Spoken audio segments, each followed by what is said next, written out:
국민의힘 비대위를 이끌게 된 한동훈 전 법무장관, 이 내용 취재한 정치부 최돈희 기자와 자세한 이야기 나눠보겠습니다. 어서 오십시오. 네, 이제 한동훈 비대위원장이 됐습니다. 저희가 다 예상은 했지만 조금 시기가 빨랐던 것 같은데 이 배경부터 짚어주시죠. 앞서 보셨겠지만 한동훈 전 장관은 국민의힘 상황을 9회 말 투아웃의 투스트라이크라고 진단하면서 원하는 공이 들어오지 않아도 후회 없이 휘둘러야 한다고 생각한다며 이번 수락 배경을 설명했습니다. 또 여의도 문법대로 국민의힘이 상부 처리하는 장면을 만들어야 한다고 했는데 결심했으면 모양새 갖추기 위해 간보거나 머뭇거릴 이유가 없다고도 말했습니다. 집권 여당의 당대표 역할인 비대위원장을 수락하면서 삼구 처리 과정이 없었던 점이 눈길을 끄는데요. 한 전 장관의 직설화법이 그대로 반영됐고 여당의 절박함도 한 전 장관의 선택에 적지 않은 영향을 미쳤던 것 같습니다. 네, 한동훈 전 장관이죠, 이제.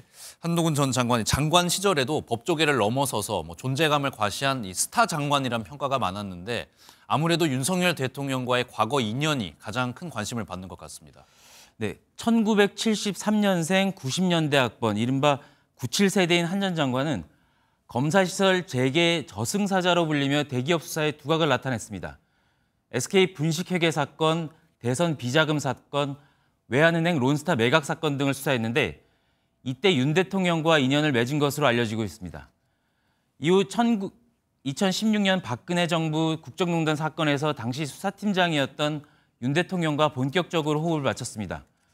이후 문재인 정부에서 대검 반부패 강력부장 등을 역임하며 윤 대통령과 함께 승승장구했는데요. 하지만 조국 전 장관 일가 수사 뒤에 좌천당했다가 윤석열 정부 출범과 함께 초대 법무장관으로 화려하게 복귀했습니다. 네, 이제 저희가 현실로 다시 좀 돌아와서 한동훈 비대위원장이 됐는데 이 한동훈 비대위원장을 향해서 당내 기반과 정치 기반이 좀 없다 이런 비판도 나오고 있지 않습니까? 성공 가능성은 저희가 어느 정도로 좀 점쳐볼 수 있을까요? 일단 여당 사령탑으로 당내 혼란을 지금 수습해야 하고요. 네. 무엇보다 당면 과제는 총선을 이끌어야 한다는 겁니다. 과거 국민의힘 계열의 성공적인 비대위라면 박근혜 비대위를 꼽을 수 있습니다. 2004년 당시 불법 대선 자금 파문 위기에 노무현 전 대통령 탄핵 소추의 역풍까지 물면서 천막 당사를 꾸리고 전면에 나섰죠. 그때 우려를 깨고 121석을 얻는 데 성공했습니다. 이후 2015년 더불어민주당에선 안철수계 의원들의 탈당 등으로 위기에 놓였지만 당시 문재인 민주당 대표가 김종인 비대위원장에게 전권을 주면서 원내 1당으로 올라섰습니다. 두 사례 모두 인적 청산과 참신한 인재 영입이 성공 요인으로 꼽았습니다. 네, 그럼 저희가 마지막으로 한동훈 비대위 이 과제가 있다면 어떤 게 있을까요? 우선 과제는 아무래도 수직적인 당정 관계를 새로 정립해야 하는 겁니다. 네. 지금 낮은 지지율 속에 대통령 최측근 이미지는 아마 강점보다 약점이 될 가능성이 높기 때문입니다.